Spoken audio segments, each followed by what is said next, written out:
Teenage Mutant Ninja Turtles, great.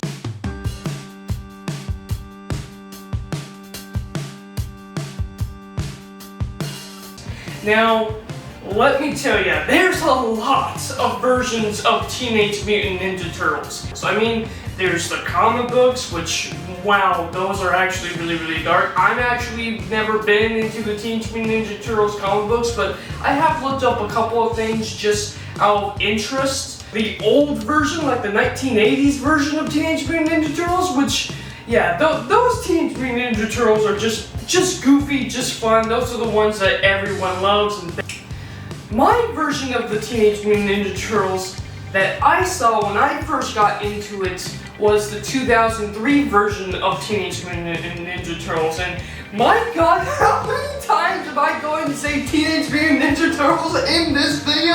I have no idea. So TMNT, the 2003 version, was my first version, my first introduction to these characters. And something that I really loved about that version was actually the fact that it kind of combined both the darkness of the show and kind of the goofy-like humor. It was really cool. I love 2D animation as well, and it's a lot of fun. It's a really great show, and I enjoyed myself when I was a kid watching it.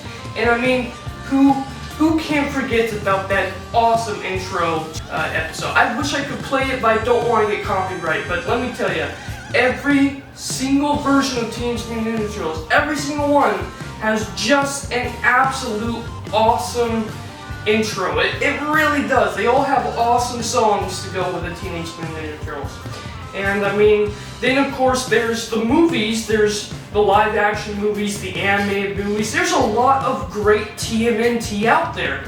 There are also some not so great, but with all of this TMNT out there, am I going to be talking about the 2003 version? While I love that version and I do have a lot of fond memories watching that show, I have to admit this. That is actually not the best version of TMNT. I personally believe that the best version of TMNT is without a doubt the 2012 series on Nickelodeon. Yeah, you know, I'm usually not that big into 3D animation myself. I prefer 2D animation. And I'm actually surprised that this is actually the best version of TMNT. And frankly, it's been a couple of years since I saw the show, and I went back and I watched just a couple of episodes for the making of this video just to see how I feel about the animation. Is the animation, has it aged properly? Is it bad animation?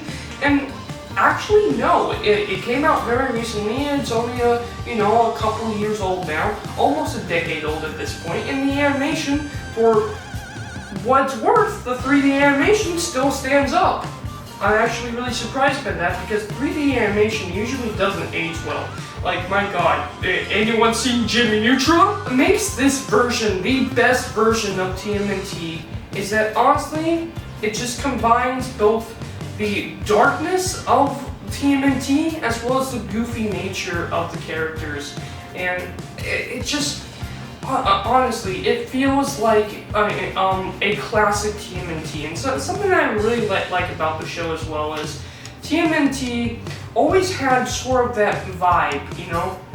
It always felt like, it doesn't matter what version you're reading, what you're into, either the comics, the movies, the shows, TMNT always had that sort of vibe that was like from the 1980s or 1970s, you know? That's just the vibe of TMNT, and I'm very surprised that this version of TMNT still has that cowabunga vibe to it, you know?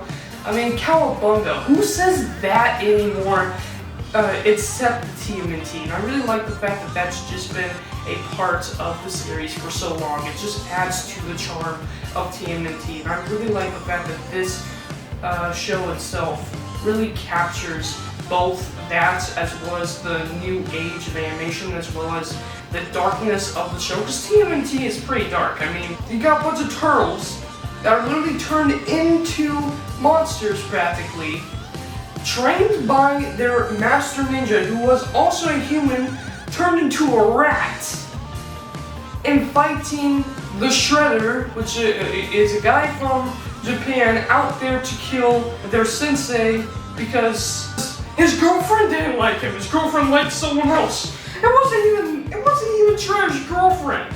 It was Splinter's, you know. It's hilarious. And yes, I know that in other versions of TMNT, Splinter has either been Roshi or he's been the son or the student of Roshi.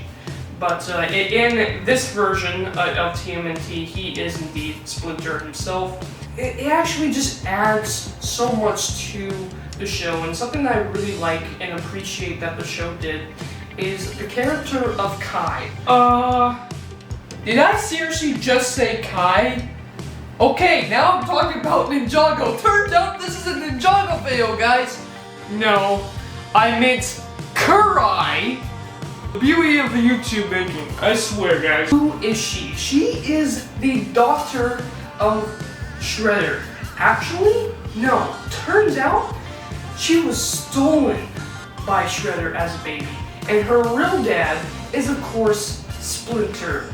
And that revelation within her and figuring that out, finding that out about her brothers, her character development throughout the show itself, she is one of the best parts of the show itself. Another really good part of the show is, I'm not even kidding, April O'Neil. Okay, so, April O'Neil. Look, I'm gonna say it. April O'Neil, in the very beginning, was pretty much just there to play the damsel in distress for her buddies, the Teenage Mutant Ninja Turtles. We all know that, it's all true, and I mean, yeah, there are some really cool moments throughout TMNT's history with April O'Neil, but I honestly feel like the best version of April O'Neil is within this show itself. Because you have April O'Neil, and the only thing I wish that they did more with her was I wish they played up the reporter a little bit more with her. I understand that she's a high school girl and everything, but what if she was like journalist club at high school and she had camera and stuff like that and she was trying to learn a little bit more of the TMT. That is the only thing I would probably change about April O'Neil within the show, is that I wish she was a little bit more of a journalist. The route that they take her in is actually really interesting. She actually becomes pretty much a member of the team. She not only learns how to fight, but she's a great comparison and a great adversary to Kai. Their whole interactions and history, it's just fun and interesting. It makes the show a lot of fun and interesting. The brothers. The Teenage Mutant Ninja Turtle brothers. We have the rough Raphael, the mean one, and I mean, I absolutely, I don't know.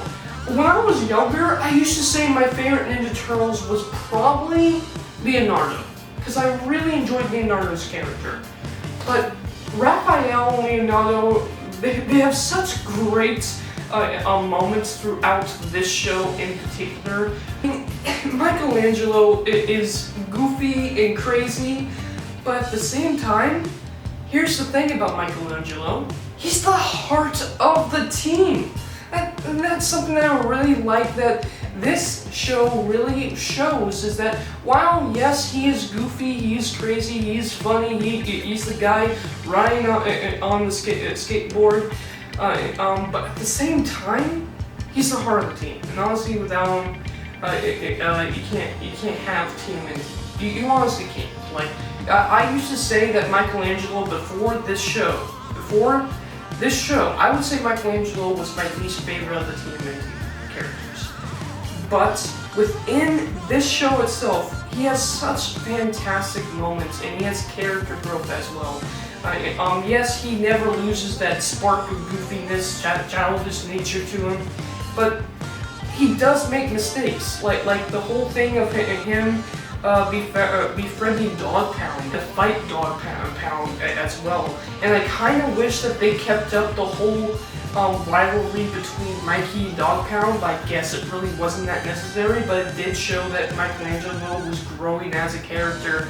And throughout the entire show, every single character grows. You have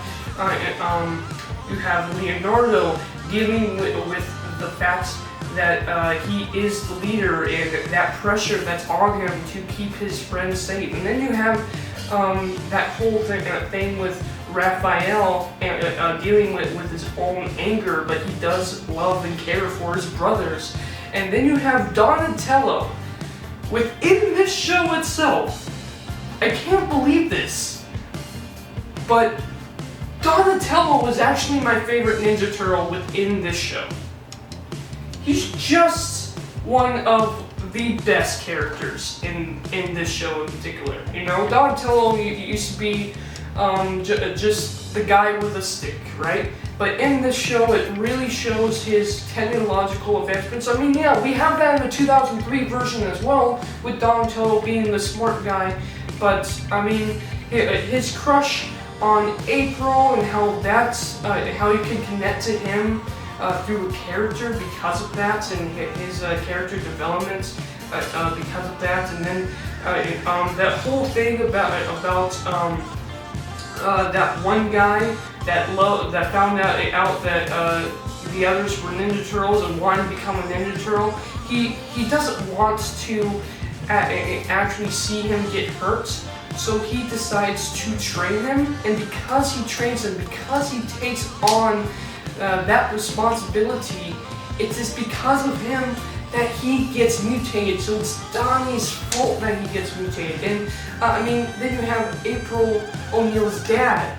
April O'Neil's dad gets turned into a mutant because of Donnie, and he takes all that on himself. And it's just great to see him and try to advance his technology because of that. TMNT, the 2012 version, is without a doubt the absolute best version of Teenage Mutant Ninja Turtles, in my opinion. What made this version of Teenage Mutant Ninja Turtles great to me is the fact that it really just captured the magic of Teenage Mutant Ninja Turtles. With that said, thank you guys for watching this video. Let me know down in the comments below what are your thoughts on this version of Teenage Mutant Ninja Turtles, and if you are watching this currently when it came out, the day it came out, well then guess what? Tomorrow I am going to be going live with a couple of buddies of mine, and we're going to be talking about everything Teenage Mutant Ninja Turtles. Everything, the movies, the shows, as well as this version of Teenage Mutant Ninja Turtles, which is honestly, to me, the best version of TMNT. With that said, thank you guys for watching, and I am out for now. Bye.